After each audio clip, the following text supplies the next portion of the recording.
Namaste. This is Yoga Therapy Podcast, and I'm your host, Shira, yoga teacher, yoga therapist, and Ayurvedic wellness educator. In these conversations with experts in the field of yoga therapy, you'll find out what it is and how it can help you and your loved ones to reclaim well-being. We'll touch on physical as well as mental health, physiology, emotions, women's health, spiritual well-being, goddesses, and self-development in the fullest sense. Listening to another story can change ours, so thank you for showing up, and let's begin this journey together.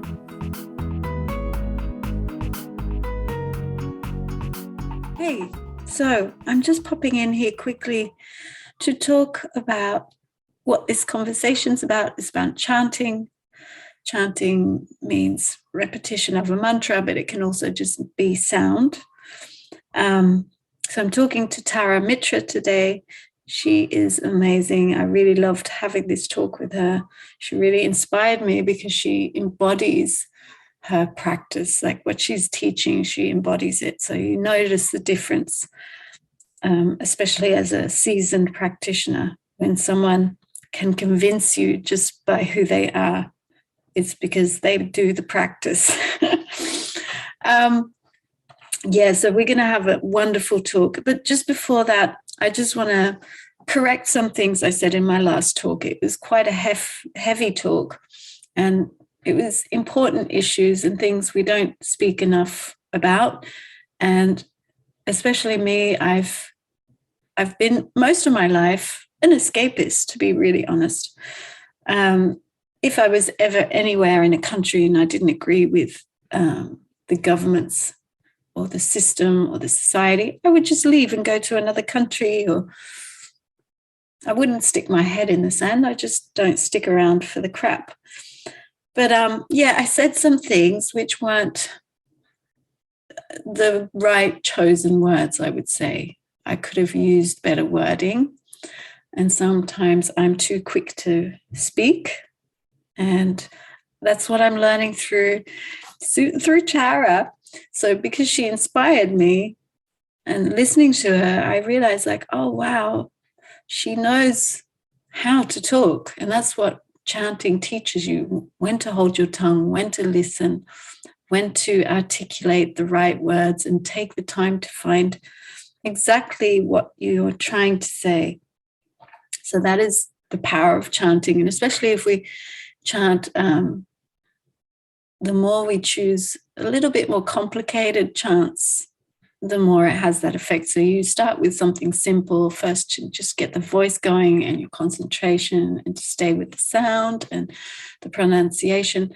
And as you go, well, we'll get into that with Tara, but as you go, you can increase the difficulty, and that improves our observation, our listening skills, our ability to notice more subtle differences, because sound is very subtle. It's the most subtle of the five senses. So it helps us really go into psych, and you can start to apply what you use and do and learn in the chanting and sound practice. Apply it to psych, because psych is also very subtle.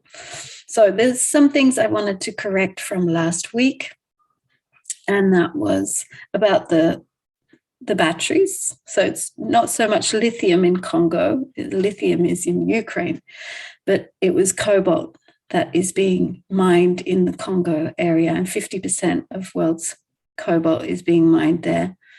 And a large percentage of the miners that have to go down the holes are children, because the holes are so small that adults can't go down them. And 2,000 people die each year just in Congo for this mining of cobalt. So we should be asking the questions: how sustainable are electric vehicles when we know these costs of people's lives? Another thing I wanted to say, which I said incorrectly, is about overthrowing governments. I don't think we need to overthrow the governments.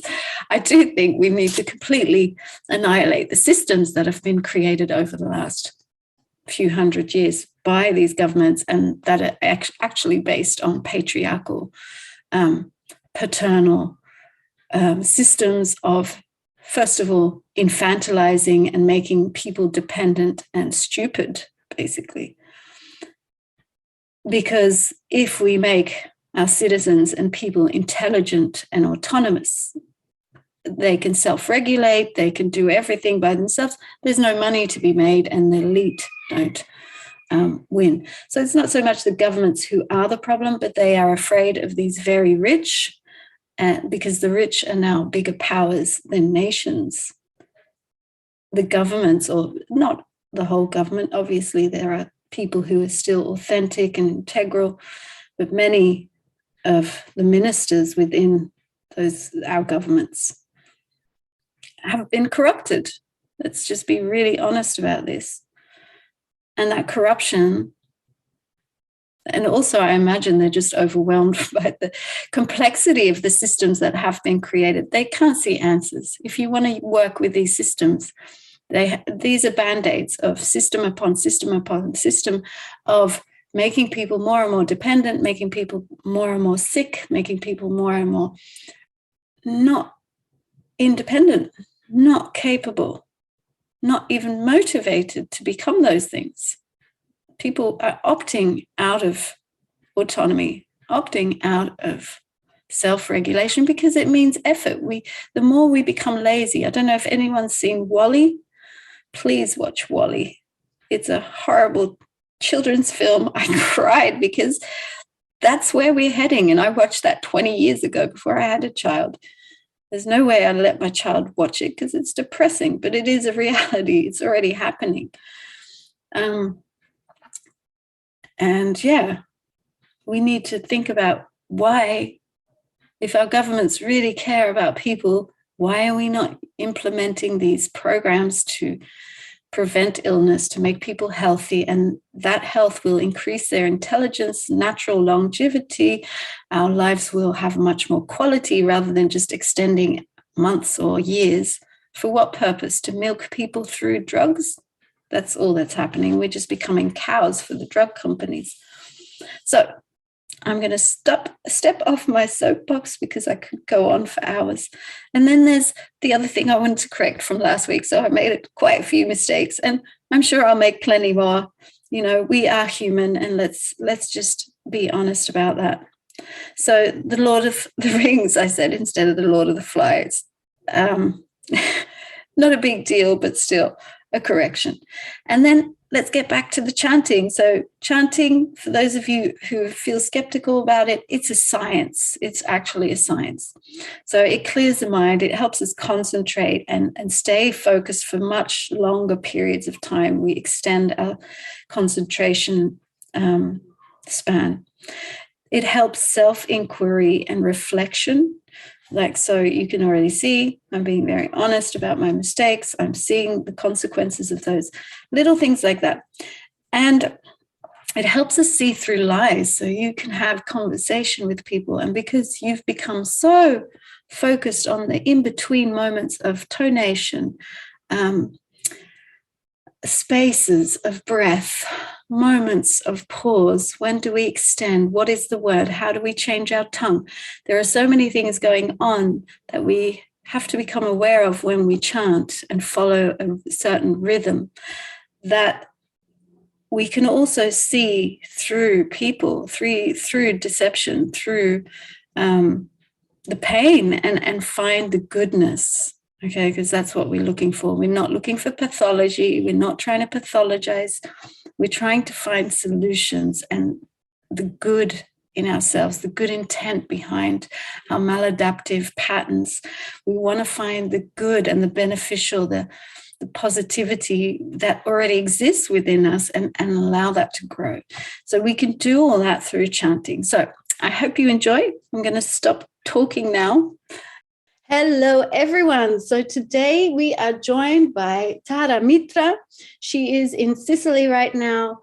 This is a beautiful, lovely yogini who has been practicing mantra and ritual in the Vedic tradition for a very long time. She's also a yoga therapist in the Krishnamacharya tradition. So thank you for being here, Tara. I really appreciate it. Thank you so much, Shira. It's an honor to be here. Yes. So tell us about your story and we're talking about chanting today and sound and the beneficial effects. And this is very new. So I would love to know, I think we'd all love to know how you got here and how did you discover it? Yes, definitely. One of my favorite subjects is talking about chanting. So, I will have to butt in many times. You just might. It's true.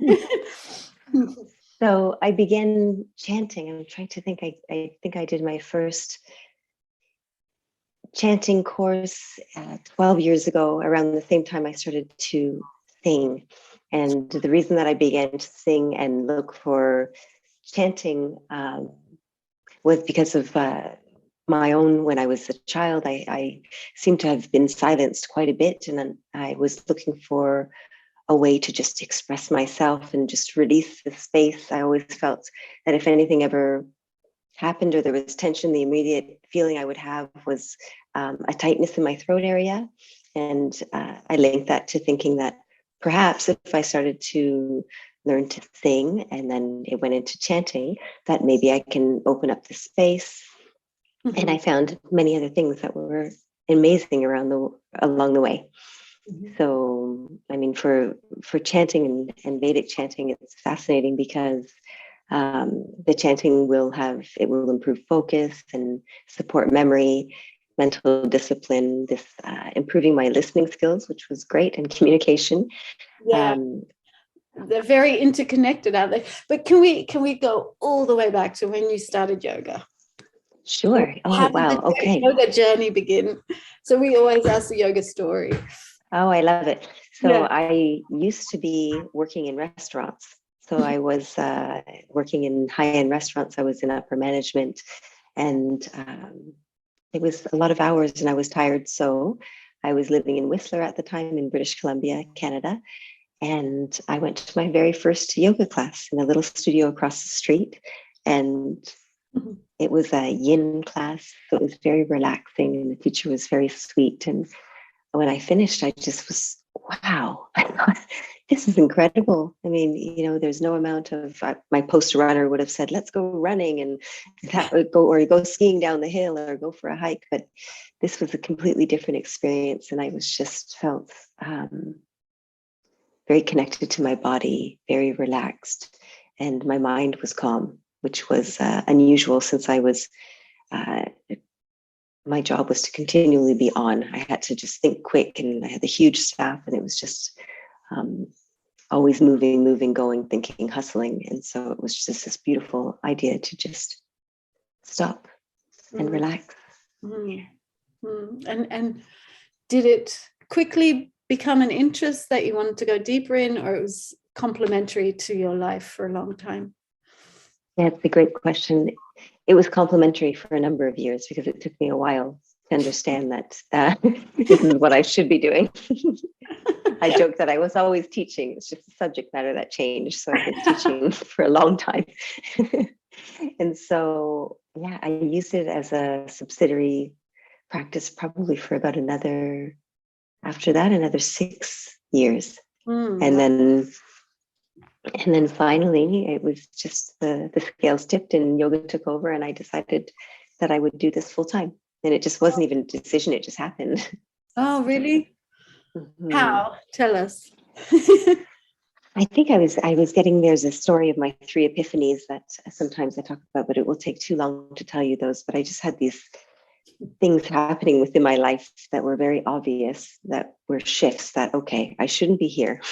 I shouldn't be doing this. And if I'm paying attention, here's a sign that says you shouldn't be doing this. And the last one was, okay, it's too much, the pressure at work. I kept getting basically the signs were that I'm working too hard, I'm doing too much. I was working over 100 hours a week. And when you're not working, it was socializing, and just because the industry is such, right? So, and then when it wasn't, it was studying. So it was just, there wasn't much free time, and I was just exhausted all the time. In between, just continually on. And I didn't really have this time to decompress between work or between shifts because it was such long hours. And I had an invitation to come to Sonoma, to go to California. And I had a dear friend that was living there, my California mom. And she said, why don't you come and stay here? And I smiled because I was taking myself very seriously. And I thought, I think there's no way I have all this work to do and I can't possibly do anything like this. I can't enjoy myself. What a ridiculous question. Exactly. I was like, no, it's not possible. And then, one day I woke up and I thought, I'm going to do it. I'm going to go. I'm going to move to California. Oh. And I did. And I started, I had been practicing at that time for a number of years. And I went and did a teacher training, which usually everybody does at the beginning. And then when I came back, I went to India, I did a 200-hour. And then when I came back, I started teaching. And it was, for the first time in my life, it was easy. In the entire world that I was in restaurants, I was pushing against the grain. I was swimming against the tide, and it felt difficult. But when I started practicing yoga and teaching yoga, everything just flowed, besides the normal nervousness, things that happen when you first begin anything besides that. But it just was easy. Oh, wow. And yeah. And I knew that was what I was supposed to be doing. Yeah, of course. Of course. Mm-hmm. I can imagine. And was there a moment where it shifted, the idea, the epiphany came in? Was there something that triggered it? Or was it just a build-up of stress? I think it was the build-up. I wasn't listening. And the very last time I tore my ACL in half. Oh, wow. And so I wasn't paying attention. So I'm just not listening to my body, not listening to take a break. And, until I literally wasn't walking. I'm like, okay. I stopped. I looked up. I'm like, I hear you loud and clear. I can't move right now. So until I literally was unable to move, then I was like, okay. And then I really started to begin the healing process. And from that moment, it was very humbling because I was very active in my practice and active on my mat. And so very active, full stop, by the sounds of things. Exactly. And yeah, I think this is common for people who are overachievers, actually, and workaholics. They have to get to this point where they've fallen to rock bottom, or they hit a wall, or they're at the edge of a cliff before they wake up to, okay, this is not the path anymore. Absolutely. Well, we're so programmed, or I was programmed, and so much of the time we're programmed to go out, get a good job, make some money, do something good, go, go, go. I was told for most of my life that go, be successful, be famous. And I was like, that was my motto. I didn't even understand from the time I was young. That's what I was programmed to go do, and work and work. And I watched my mother do the same. She worked and worked and worked. And I literally followed that until I couldn't walk. And I was just like, okay, enough. Where's the balance? Where's the balance? So. And was it easy to switch mentally when you took that leap to California? I needed a year of decompressing, to be honest. I went an entire year of I didn't realize how tightly wound I was and what was happening in my body. I just didn't get it until I realized that when I stopped, I was so tired. But while I was in it, I couldn't feel it. And then I was just like, wow, I'm actually really need some time to just repair, look within, see what's happened, where am I, what's going on. And, the idea of keeping so busy that I can't even hear myself or what's happening or understand, what I require, what I needed. Yeah. And it's all very, very common. And it's like, why am I pushing myself and working? None of it made any sense. Yeah, because you're not even able to enjoy the fruits of all that work and push and effort. No, exactly. Because then days off, for me, I'm just hurriedly cleaning the house and hurriedly trying to see all my friends. And then again, still tired going into it. So really not allowing the body to settle, not being able to notice, not noticing, the most important thing is my breath, right? how am I doing? Yeah. How's my heart rate? Enjoy Yeah. something. Can you just be in the moment? And I think that's another thing, especially when we're so wound up and in the stress response of fight flight, basically, when we have all this adrenaline and cortisol, it is hard to slow down because it's almost scary to feel what is actually going on inside and how restless we are because we're high on those hormones. And it just makes it very difficult to settle and slow down because it's uncomfortable. Yeah, and we're not really taught that in school. We're taught Anywhere, to keep going. Anywhere.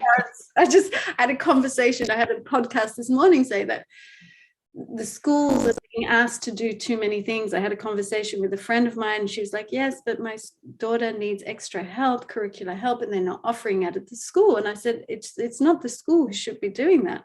The school is already being asked to educate children on how they should eat, that they should move more, and the curriculum of school, and then extra things if there's autism or what do you call this? Dyslexia and all ADHD, yeah. Yes, ADHD. It's too much. You can't expect that. And they're understaffed and underpaid. It's not something that should be in the education system. Yeah, and parents, yeah, I think if you bring a child into the world, you should be taking care of your child at least the first few years and not bringing them to daycare, no matter how good your job is, because they need that one-to-one connection and education and speech literacy and eye contact. Has a lot to do with autism and yeah, social connection, so important. But yeah, anyway, I got off the track there. That's okay. You're passionate about it. I like it. Yes, I'm passionate about many things. Yes, life could be so easy. We make it more complex than it needs to be because of this running around. Absolutely. We really, really do. And I think it's that the power of pause. Yeah, that's one of the greatest things I use as a tool. I teach it and I use it in my own life. It's just that power of pause. You embody it because just listening to you talk, it makes me more reflective of how quickly I jump in and I'm on that train, and you have this very calm disposition and you speak slowly and you allow spaces between the words. So you really embody pause. Congratulations. Yeah, not always. Of course not. I have to keep my vata in check. No. Okay.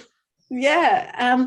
So when did the chanting come in? When did that become a part of your life?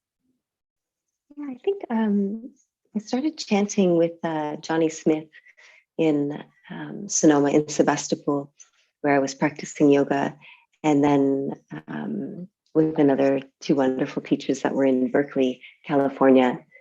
And I loved it. I didn't know what was going on, but I just liked to be in the room. I liked the sounds. I liked the connection. I liked the idea of sitting together and deciphering this. And I started to search for a teacher, and it wasn't very easy, actually. I tried and I searched for quite a long time for a teacher, and then I went to live in India. I was living in Mysore for 5 years. Wow.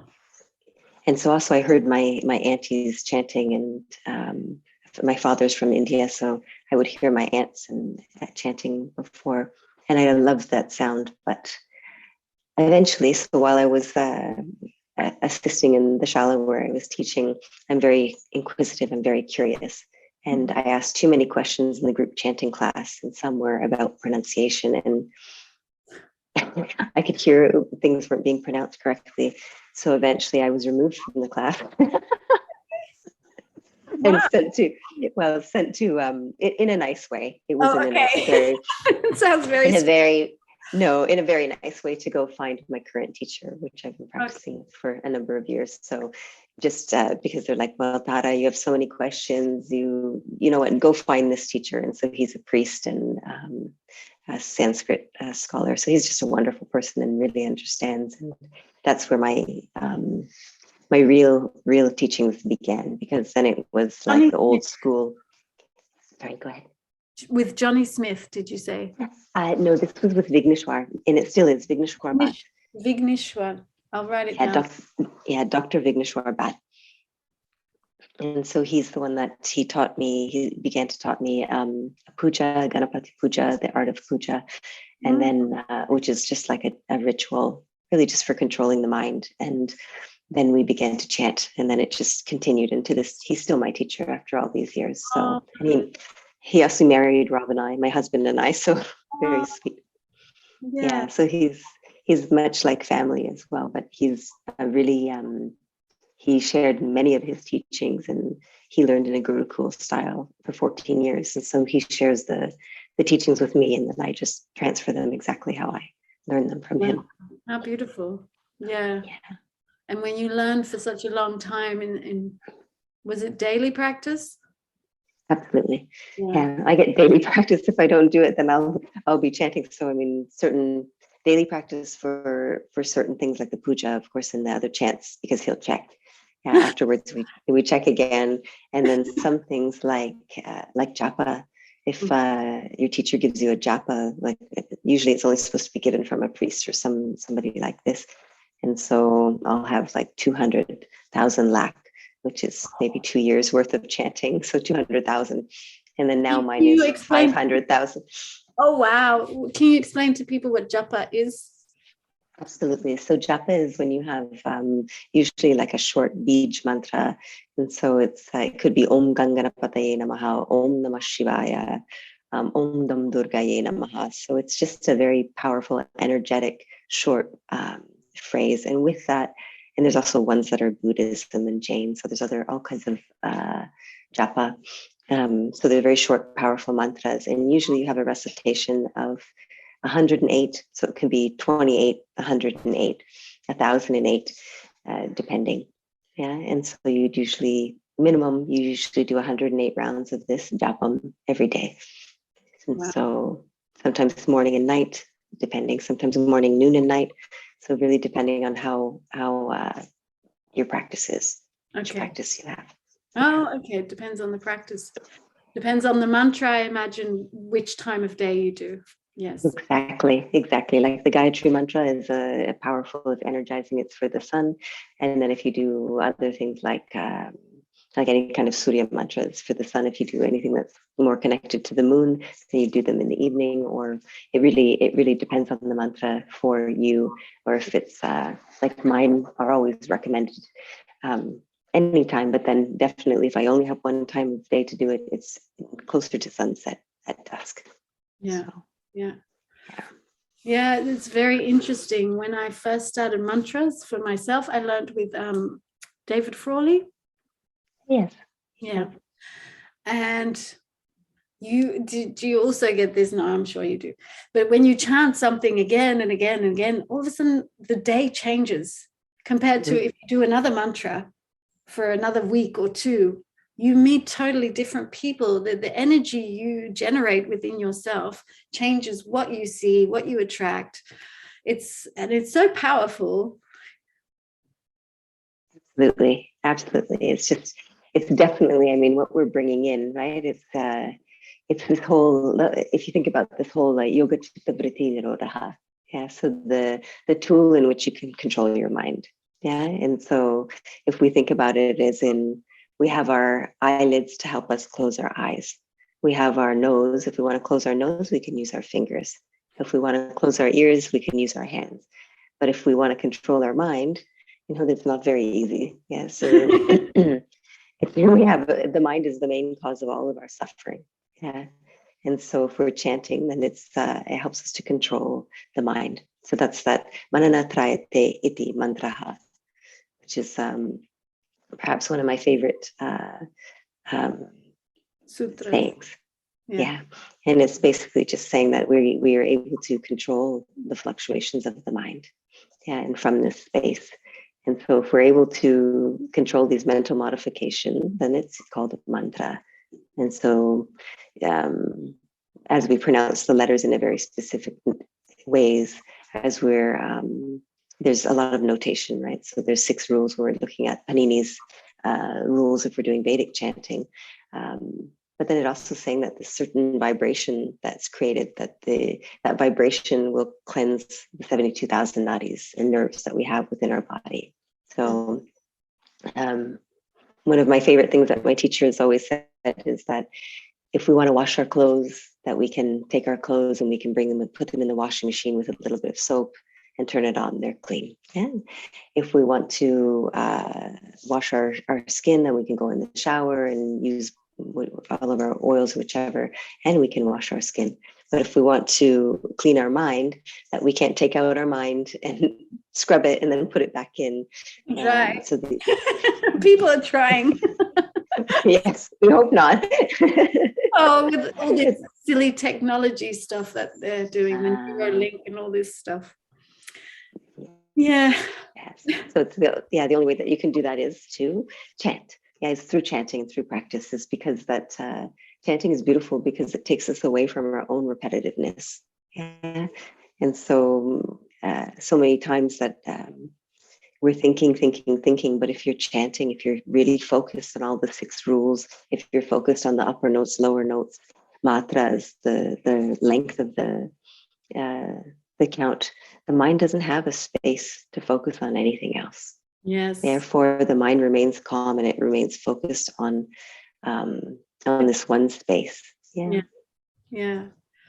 Lovely. And what I noticed, so I was telling Tara before that I was at the ashram from Amma in the south of India, but every morning there was that chanting going on. There was a big screen that you could read all the old Sanskrit, and the mantras were all new to me. And because you have to keep your mind focused on all these new words, and they were quite long ones, so they weren't so repetitive.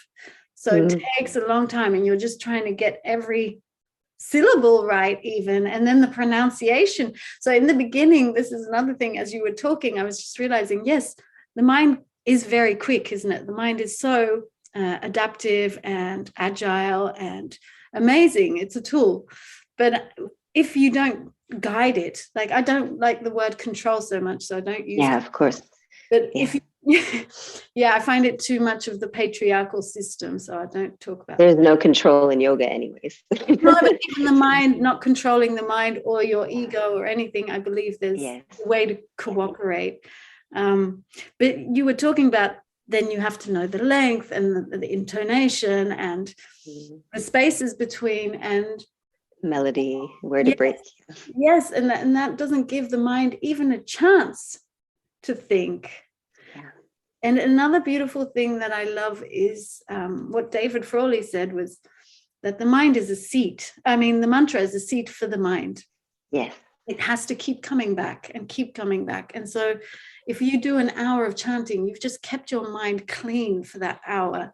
And hopefully, because we are always thinking in words, and those words have a charge and affect our psyche, hopefully, even if we don't understand what we're saying, but the sounds of mantra, and you can probably explain this, have an effect, don't they? They have a very definite effect.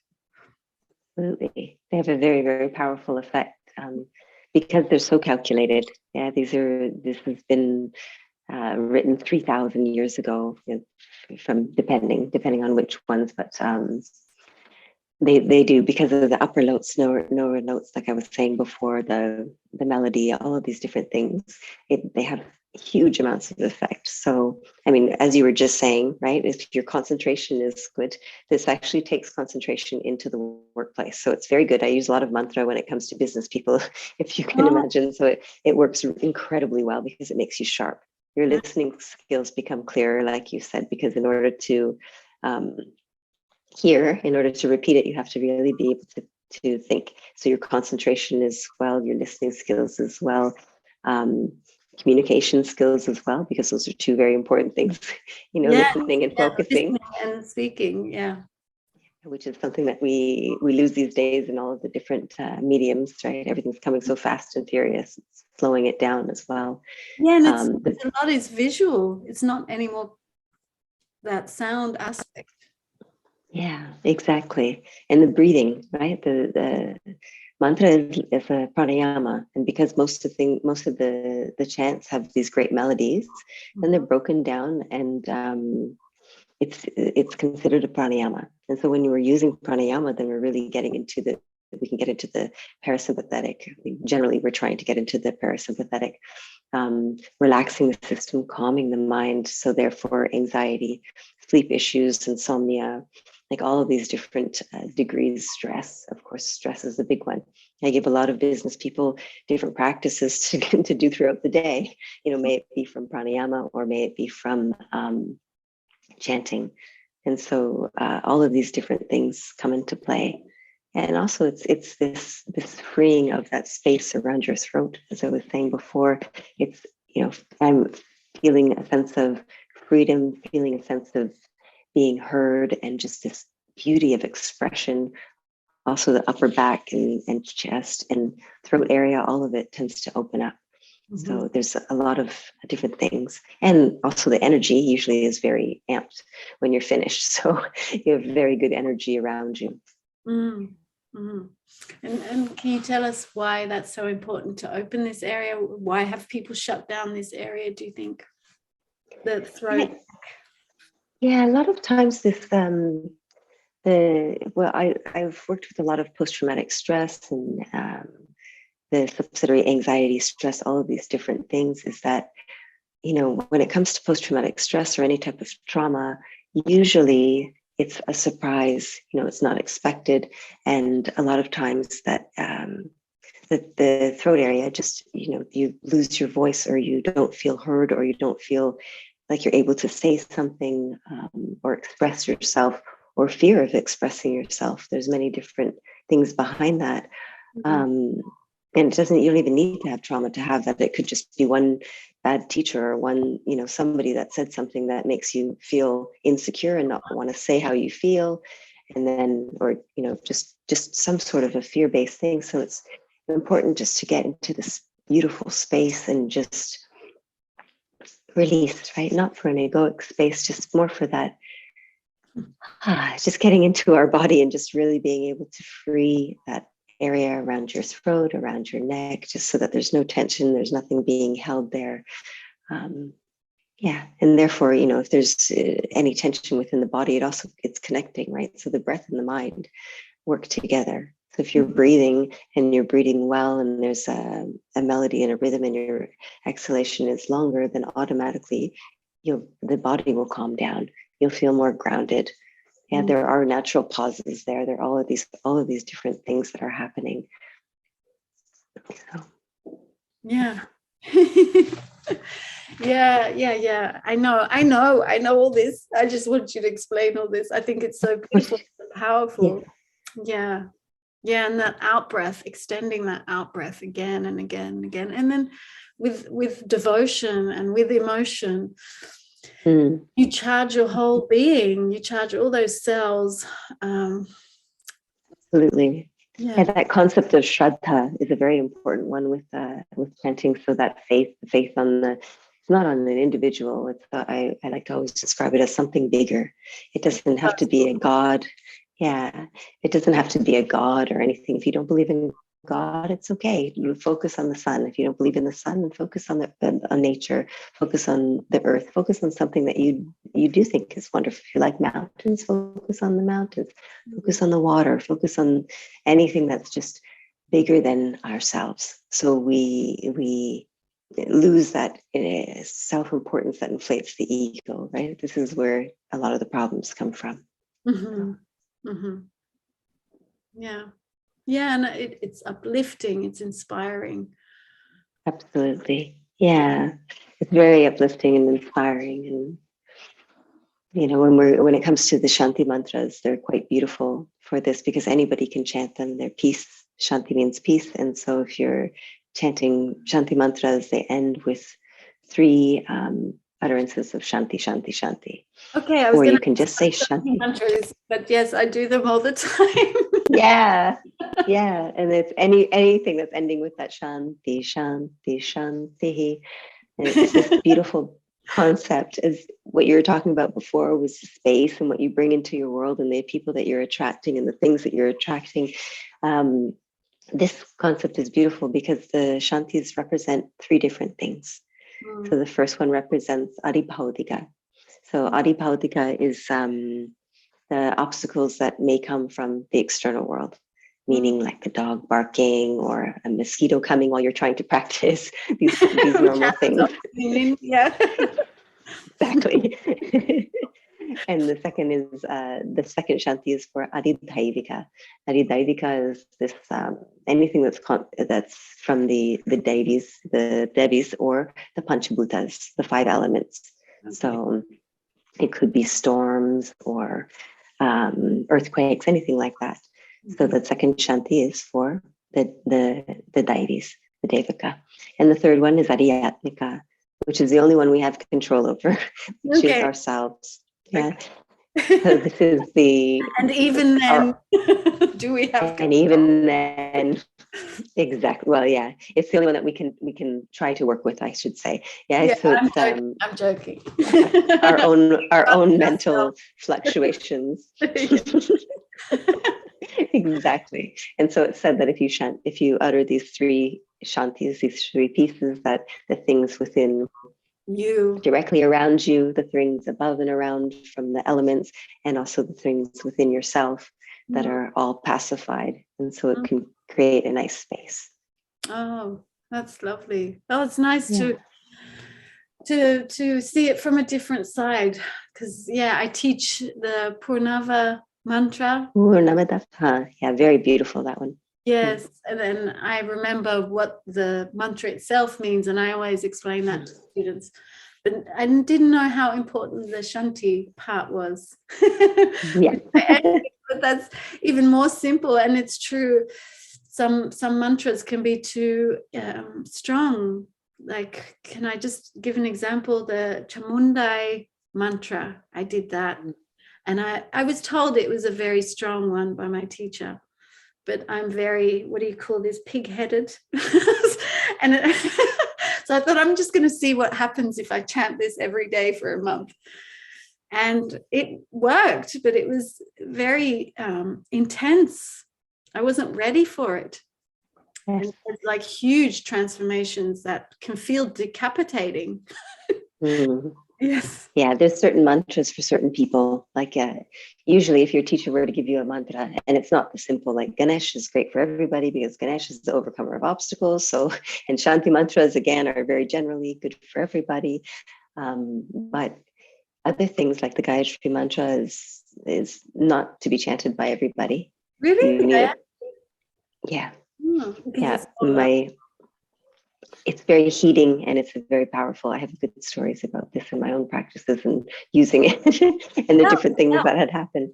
Yeah, I think, so I was given this mantra. So there's a few different things. So if you ask my teacher, Vigneshwarji, he'll say never. And he's, very, very old school, traditional teaching. He says you have to be initiated in, and certain people use the mantra. Also, when you're in India, when you're born, generally you have almost always, you have your birth chart done. Oh, and in accordance to that birth chart, where your nakshatra, your birth star, they look at the birth star, they look at the time you were born, they look at everything. And then in accordance to that, what chants, what mantras work for you. So not everybody is just chanting everything. So there's a lot of... Now this I know, but yeah, definitely. But it can be a little bit funny. It can be dangerous. But anyway, someone had given me this mantra, and it was at the beginning of my practice. And I was hesitant, and I thought, okay. And so I went ahead and I did it. It was a mental, you can do chanting out loud, you can do a whisper, you can do mentally within movement as well. And I was given it mentally within movement at the start of my practice. And within 3 days, I was just furious. I was so angry. I was like, what's wrong? Oh no. Wow. And I thought, and I'll try it one more day. And again, I was really angry. I thought, okay, so I'm furious for like 3 days. I said, I'm going to just take this out. And the minute I took it out, it was fine. Everything went back to normal. That's crazy. Yeah. I had So one mad experience. I was on the bus to Ramana Maharishi's ashram. My daughter, she was 4 or 5, and it took a few hours, and she fell asleep on my lap. And I don't know why, I just started chanting Om internally again and again and again. And I just stayed so focused. It was the energy of the mountain itself and going to Ramana's ashram. I think that charge that's still there. Like even when I was there, I felt his presence. It was so immense. But I just couldn't stop chanting. It just came naturally. And I stayed focused on the sound the whole time for, I think, 1.5 hours until she woke up and we got to the place. But it's so powerful, these things, and they are so strong because, like you said, they've been around for thousands of years and practiced.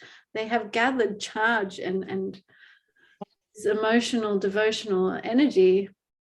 Absolutely. I mean, it's so beautiful and powerful that happens. I mean, we've just moved into a new home and I have mantra playing at low level all day long in the center, the Brahma Sthana, because the energy needs to shift in here. Okay. And so it's like however much I'm doing, I'm like, it's good. I could do my pujas and these things, but if this will help. And I've used them with the dogs. I've used them. We have rescue dogs, a lot of them. So I use them with the pups. Well, actually 2. But when I was in India, I had all of the street dogs were my babies. I used to feed them all the time. So I used to buy milk for the dogs, and they it was incredible. There was one dog I fed her for, I think, 6 months. Then I left for 3 months, and when I came back, she was the most beautiful, big, strong dog. Like they are so grateful because they've been starved for generations. When you give them something good, they just flourish, don't they? They really do. They really, really do. So beautiful. But those dogs loved mantra. Like we had a lot of rescues in the house in India, and I would our home and on the patio where sometimes they would sit. I would have Om playing very, very gently and softly in the background for them. So it worked. Yeah. Dogs are great. I love dogs.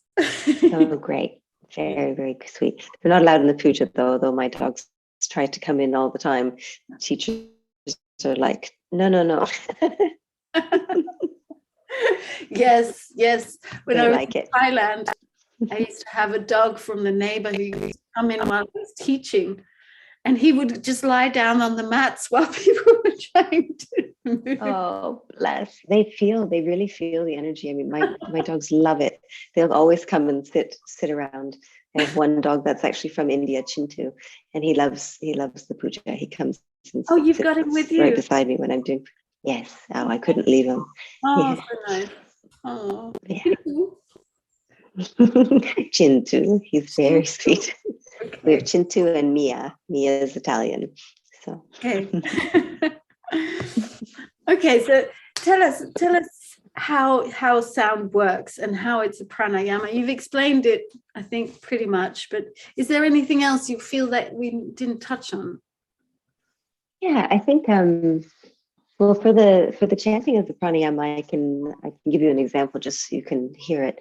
There's a very simple chant that's for Ganesh. That's usually, a lot of times it's incorporated into people if they're chanting, and usually at the beginning you'll always chant to Ganesh first because he's the overcomer of obstacles, god of new beginnings.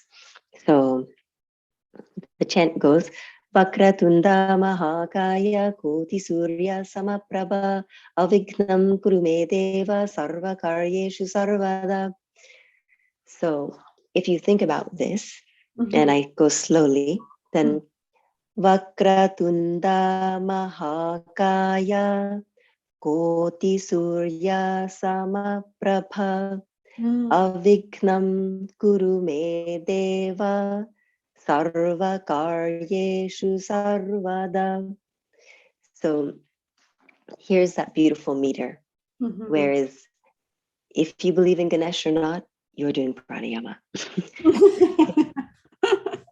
So because as you inhale, you'll inhale, and then you exhale, Vakratunda Mahakaya, and then again you inhale, Koti Surya Samaprabha. Again, these are counts of 8. Inhale again. Avignam Kuru Me Deva.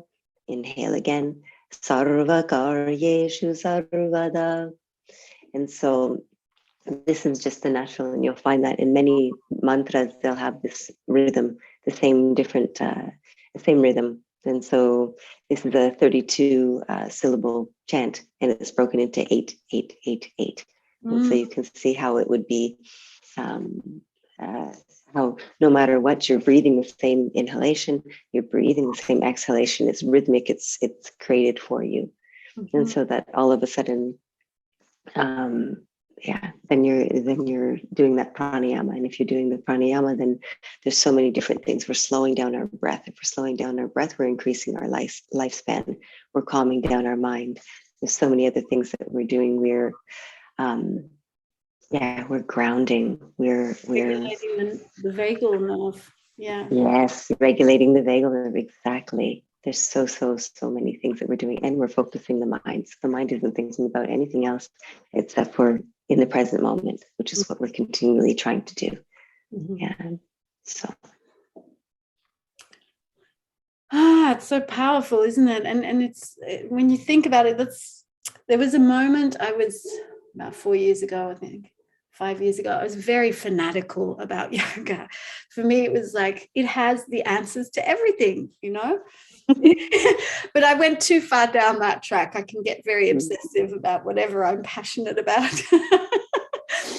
And I just started to close doors to being with people in normal life, because I really wanted to be so pure and so focused on all my yoga practice. I wanted to do chanting, mantra, mudra, meditation, and the asana and the breathing and the pratyahara, all those steps.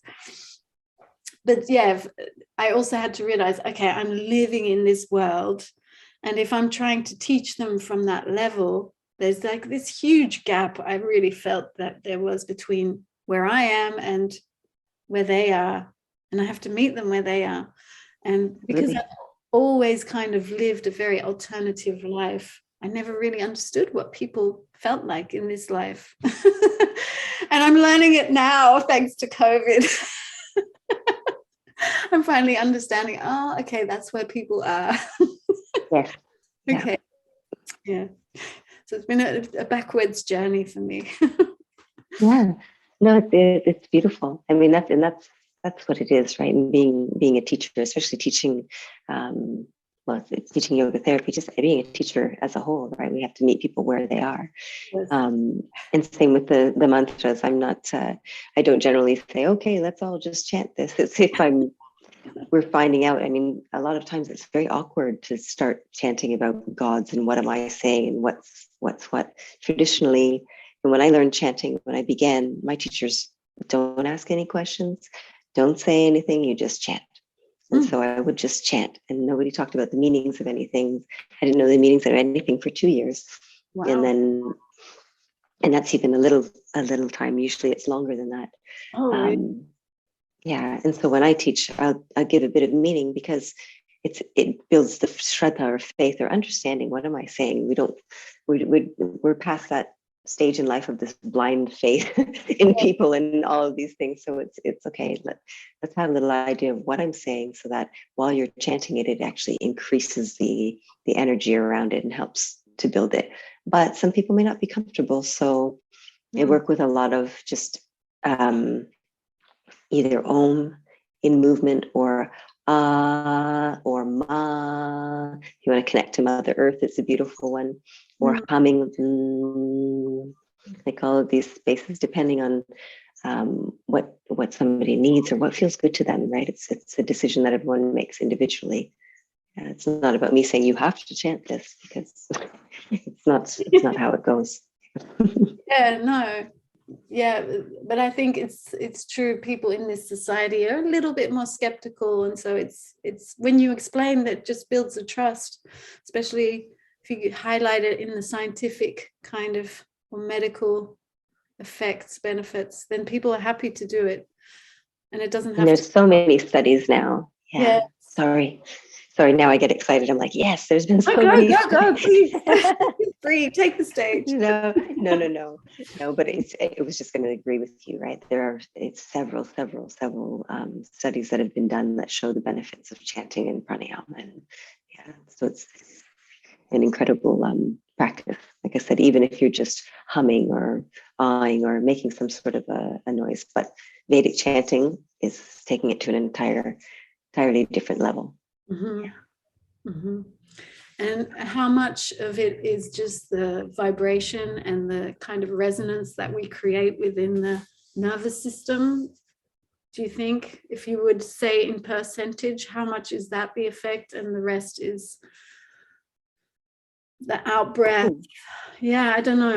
Me neither. No, it's a good question. This is a question for my husband, who's the anatomy physiology genius. Okay. He would know the answer of that. Okay. But I'm not sure exactly what percentage it would be, but definitely it said that the vibrations are have been proven, right? And I mean, I'm living proof. I chant all the time, and I find that there are days when maybe I don't want to be on my mat, being really rough on my mat or just practicing. Or some days I feel like I don't want to get to my mat yet, so I'll chant. Or if something happens and I feel disturbed, I will chant for an hour. And all of a sudden, the entire world is different.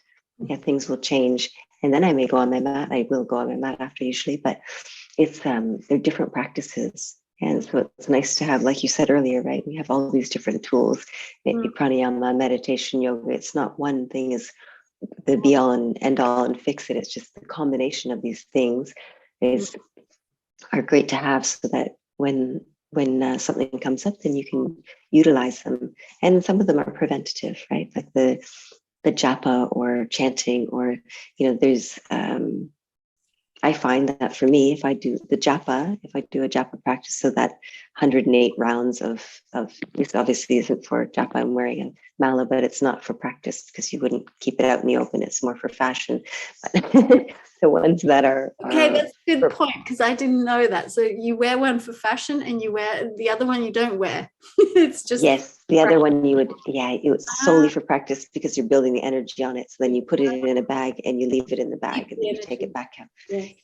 I used to be like this, and then I thought, you know what? I love all of life. I accept all of its lessons.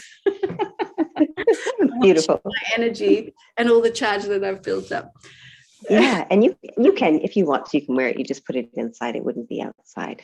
Okay. So it's because it's for you. Mm-hmm. Yeah. Okay. And so if it goes outwards, it's the same thing. Like it'll just be collecting dirt and dust, and then you have to recharge it up again. So it's like that spatikamani, right? This clear quartz. As you go outside in the world, we collect things, and then the yoga practices, the mantra, the chanting is what's polishing your crystal, so that you continually keep coming back to the mat, keep polishing your crystal. Yeah, keep polishing your mind, keep polishing. Yes, exactly. I just wanted to ask, because you were saying that for you, sometimes you don't want to get on the mat and then you do the japa or the chanting. Is that what is your entry point, or it depends on which day and what you're feeling? Yeah, no, it's a good question. I have different times that I do different things, and I find that they have switched. So before, I used to always start with asana and then pause. You have to break in between the practices, then do pranayama, and then I would do my chanting. Mm-hmm. And now I feel for a few years, it was always start with the chanting, then do then do my asana, then do my pranayama. And now I feel like it depends, because I have practices throughout the day that I use, but I like to get on the mat first and start with mantra. And so depending on what I'm doing, so I have, I always have a practice that I know, and I'll just chant. And then there's a practice where I'm learning something. And then of course there's a practice where I'm teaching. So there's these different practices. So in the morning, I chant the chants that I know by heart, so I don't have to, so I can move inwards, so that I'm continually. Yeah. Exactly. So I can go into that pratyahara. I'm really moving inwards, just continually keeping the attention going inwards. Whereas when I'm studying something and I don't really know it, there's the jumps, the breaks, and I have to pause. So that's a separate practice altogether. And so I find it easier like that. And so I keep them separate. And since I have so much japa to do, I kind of set up times throughout the day where I can find a few minutes here. Exactly. It's only another 3 years to go. I was talking to someone the other day, I can't remember, but I used to practice for 3 or 4 hours a day. Since I have a child, I don't have time anymore. So I squeeze it all into 1 hour. And if I'm lucky, if I sleep well, I've been sleeping pretty bad since I had a child. But if I sleep good, like if I sleep 6-7 hours in one go and I wake up at 3 or 4 in the morning, I'm happy, because then I have like 3 hours to just do this nice, slow practice and go inside and soak it all up and really nourish myself. Yeah. And that's Brahma Muhurta. That's the most powerful time of the day. Well, that's when I wake up every day, but I had COVID I think 1.5 months ago, and I'm still pretty tired from it. So I do still wake up at 3, but I feel like I'm exhausted. But I feel fresh when I wake up at 3, but I know I'll be exhausted. You know what I mean? So I'm kind of, what do I do? Do I get up now, or do I sleep another 2 hours and then feel really groggy when I wake up? Yeah. That's usually what happens when I fall back asleep, and then I'm groggy the next wake up. So definitely. Yeah. Do you just get up if you wake up early? Yeah, I wake up early. And so you do? I do. Yeah. I was going to say we wake up early. Overachieve, but yes. No, it's just a natural. I mean, I think my rhythm is now from before, when it was completely opposite. I'd be going to bed at 4 a.m. This is many, many, many years ago. When now I wake up naturally. We wake up at 3, 4 is like late. So I wake up around 4 these days, since we've been home and not going into the shala. So it's a different experience. But no, I like that time. And then we don't eat dinner. So it's the natural rhythm takes place there. Oh, you don't eat dinner, really? Yeah. Not even a piece of fruit? I used to when I was living in Mysore. I used to have fruit all the time. I just felt like my body needed more. But no, maybe if I need something, maybe a couple of nuts or something like that. But really nothing. No, we have a tea and that's it. I'm not hungry. Wow. So yeah. So it's a different. I think that's that. So I get tired at a certain time, and then we go to bed earlier, and then we just wake up naturally earlier. And how early? 9 o'clock? Around there, yeah. But I'd like to be in bed by 8:30, and then slowly unwind and yeah, I'm in bed at 9:30. But yeah, I would like to do 8 o'clock, but 8:30, no, it won't work.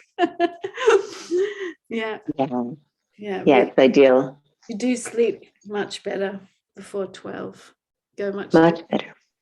Yeah, before I think Ayurveda says before 10, right before the Vata hour sinks in, between 10 and 2. Otherwise, it's hard to settle down the system. Yeah, you go into that Pitta time zone. Yeah, it starts to really the body becomes aggravated and too wakes up. Yeah, you can't really settle down. No. So it's usually they say before 10 a.m. to try to, or 10 p.m. before to go to sleep, and wake up before 6. If you wake up after 6 again, then you go into a different and then tamas sets in, and it's really hard to wake up. Yeah. Yeah, exactly. So it's different. But also chanting before bed is quite nice, or humming, or I use a lot of that with a lot of the therapy, or I had a lot of students that had nightmares. We use a lot of humming, or nyasam and humming works really well, or Viparita Karani, legs up the wall, and humming. Those things are really beautiful practices to just settle the body before sleep. I'm sure you know that already. Yes, and then you forget all those things. You give advice to others, but you forget about yourself. Yeah. No, so much. That's the problem. So do you want to leave us with the practice? Sure, I'd love to. We'll do just 2 very gentle movements with sound. And then after that, what we'll do is I'll chant the mantra, and we'll have you bring your attention to that space, and I'll guide you through it. So what we'll do is we'll begin. You can just come to a comfortable seated position. Okay. If you'd like, you can sit up on a pillow. It's just going to be very, very gentle. So, okay. And just taking a couple of breaths, settling in, letting go of anything that's happened before this very moment. And just bring your awareness to your breath. We'll begin making some movements on the inhale, and on the exhale, we'll exhale with sound. And so I'll give you the option. You can exhale with Om, you can use Ah, you can use Ma if you want to connect to Mother Earth, or you can hum Brahmi, that Okay, so your choice. I'm going to, I'll do humming, okay? So as you inhale, bring your arms up from the sides. If you'd like, at the very end, you can look up, or you can keep your eyes closed.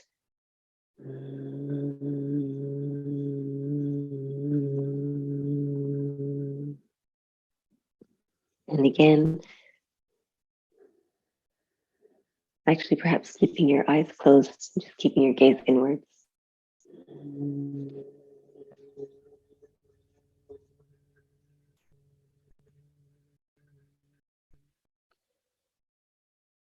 We'll do 4 more, going at your own pace. Inhale.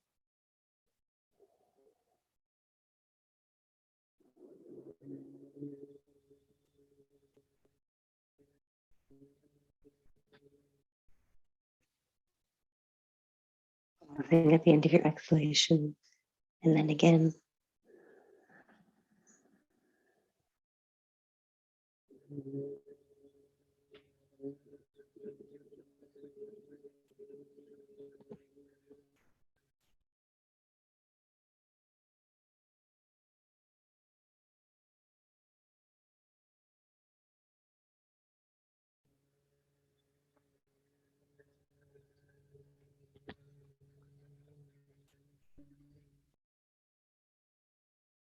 When you're finished, just allowing your breath to come back to neutral. Just observing.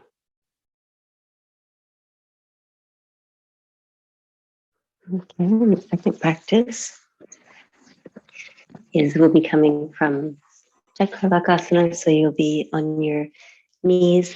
Just come to comfortable. Your hands are below your shoulders, knees hips distance apart if that's comfortable.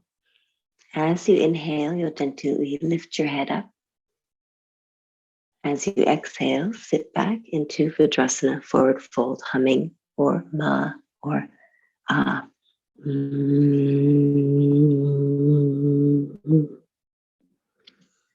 As you inhale, you'll come back up, head comes up. Exhale, using your sound.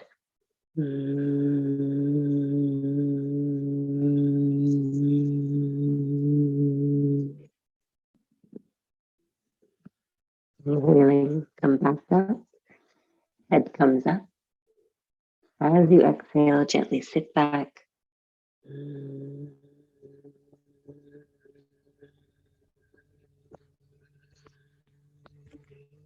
Pause at the end of your exhalation.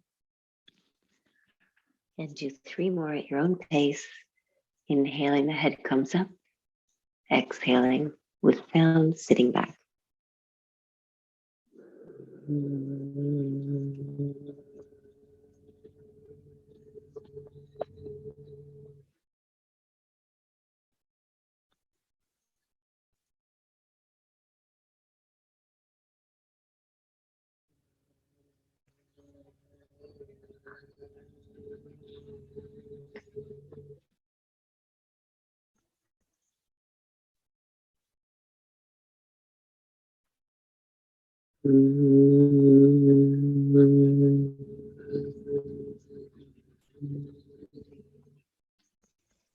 last time, you can stay in child pose for a few breaths, just allowing your body to relax into the earth, just observing.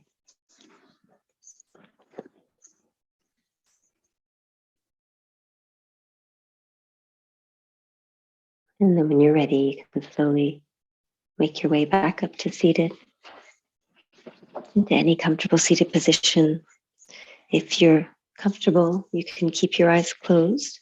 If not, you can gently blink your eyes and soften your gaze and just look down if that's comfortable. Gaze softly. Okay. The next chant is coming from the Taittiriya Aranyaka, and this is invoking the divine as we seek wealth and nourishment for a healthy body, clear mind, and stability for ourselves and for others. So as we receive this stability and health within our own bodies and the benefit from it, we ask that it benefits everyone else in the world. Okay. So sitting up nice and tall, or as you're comfortable. If you're comfortable, you can close your eyes. Okay, and I'll be chanting, and while I'm chanting, I'll be giving you focal points to look at, bringing your attention inwards. Om. Bring the attention to your navel, the time of your womb, the source of nourishment. Ayur Tehi.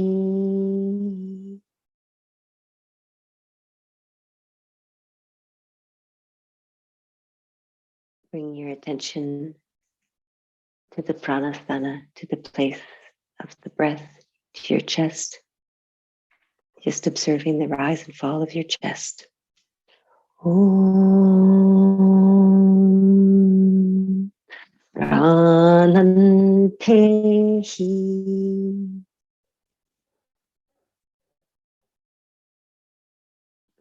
Bring your attention to the lower abdomen, the Apana region. Om Apanantehi.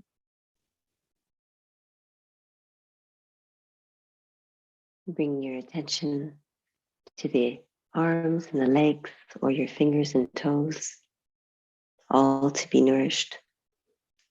Om Yanantehi.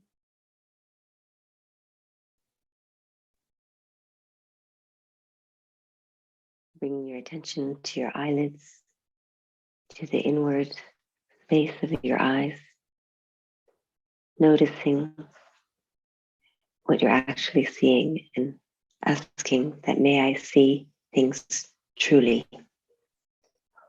Om Chakshur Tehi.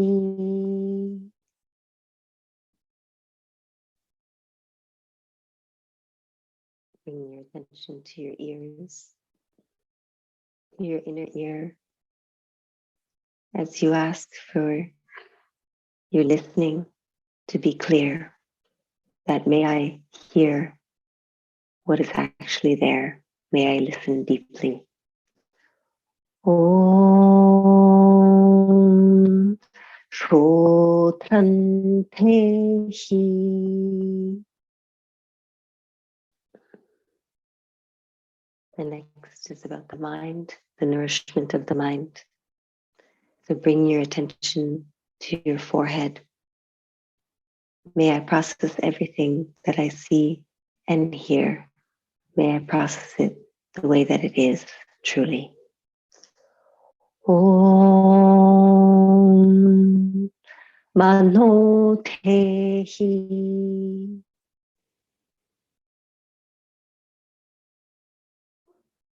Then bring your attention to the tongue, vak, for the speech. May I process and speak my truth. May I speak appropriately, keeping your attention on your tongue. Om Chantehi.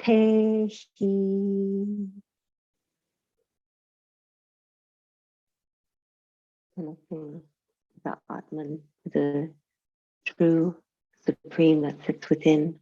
So focusing inward to the space where the chest meets the rib cage.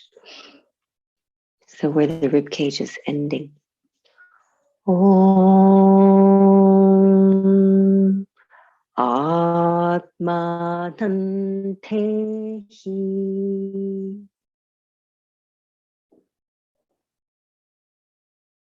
The next is the prana. So bring your attention to the base of the spine, asking that may I be grounded through all of this. Om Pratishtantehi.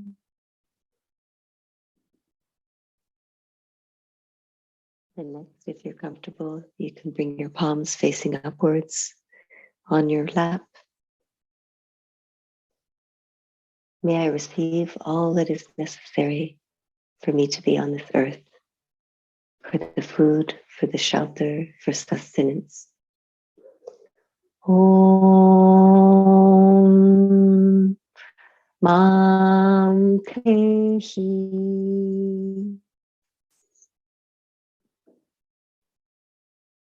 And then bringing your attention to your heart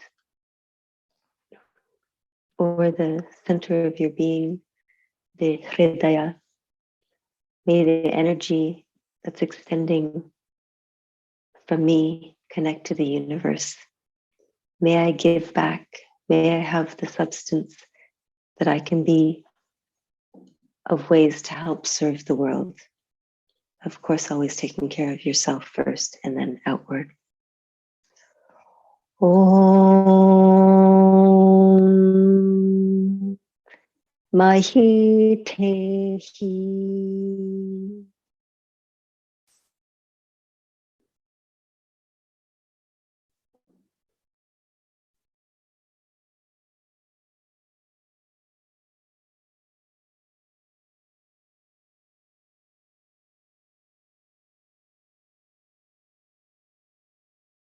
When you're ready, gently deepening your breath.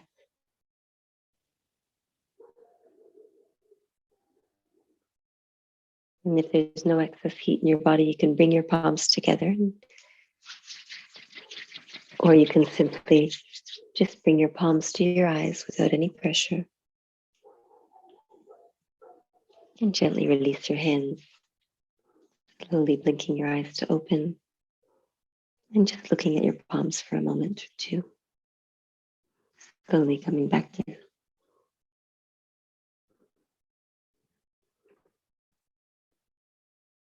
Nice gentle connection to yourself. And it can be done at any time in the day. Thank you, Tara. That was beautiful. Yeah. You're welcome. What's that last practice called with the mantra? When we're moving outwards, or all of it, the whole thing. I'm sorry, it's called the Ayur Mantra. So it's the Ayu is longevity or lifespan. Yeah. So we're praying for the Ayur Mantra. Mantra is the chant itself. So we're praying for longevity, for nourishment of all the faculties of our mind and body and spirit.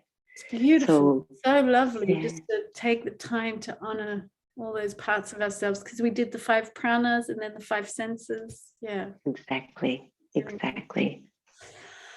Oh, I feel so good. Thank you. An absolute honor. Thank you so much for having me and inviting me to speak with you today.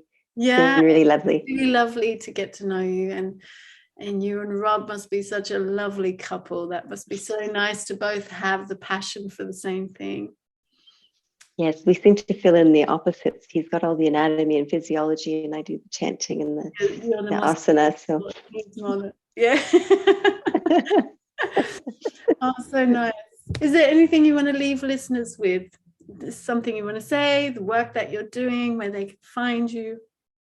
Yeah, definitely. You can find me at taramitrayoga.com.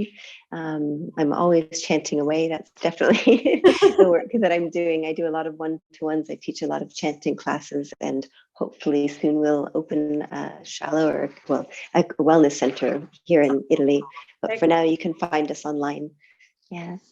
Excellent. Okay, and I'll put everything in the show notes. Beautiful.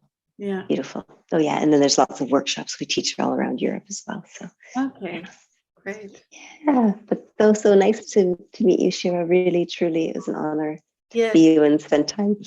Yes, you do such beautiful work, and everyone you're known. I don't know if you know that, but I thought I'll tell you in case you don't. But people speak very highly about your podcast, and that's how we came across you. Oh, yeah, wow. Okay. No, I don't know. Yes. Somebody. Sometimes I feel very secluded since this COVID happened. Yes. Oh, well, that's nice. No. Yeah, I thought you'd like that. And it's like, people really appreciate it. They think that you have very genuine speakers on. And that's the reason that I approached you in the beginning. Doing it, it was a bit of a fluke. I just thought, I used to listen to still listen to JBrown's talks. You know them, JBrown talks? Yoga no. I'll find them though. Next one, yeah.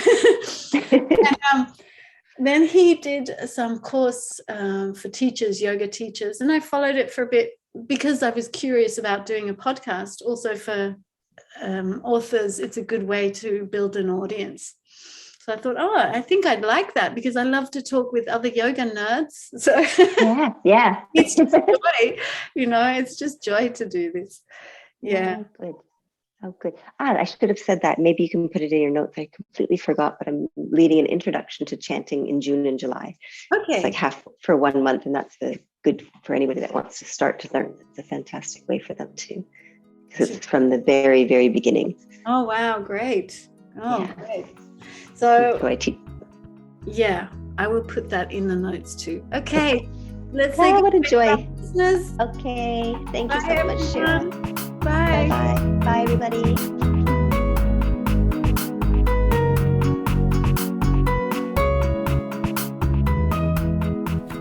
So thank you everyone for staying to the end of the podcast. I hope you enjoyed this conversation as much as I did. I really love doing these talks with these amazing people. And if you want to know more, just take a look in the show notes. There's plenty of links and ways to connect with either the guest or myself. If you want to work with us or find out more about us, just check out the information in the show notes. So I hope you have a wonderful weekend or week, and you'll be hearing from me next week. Bye.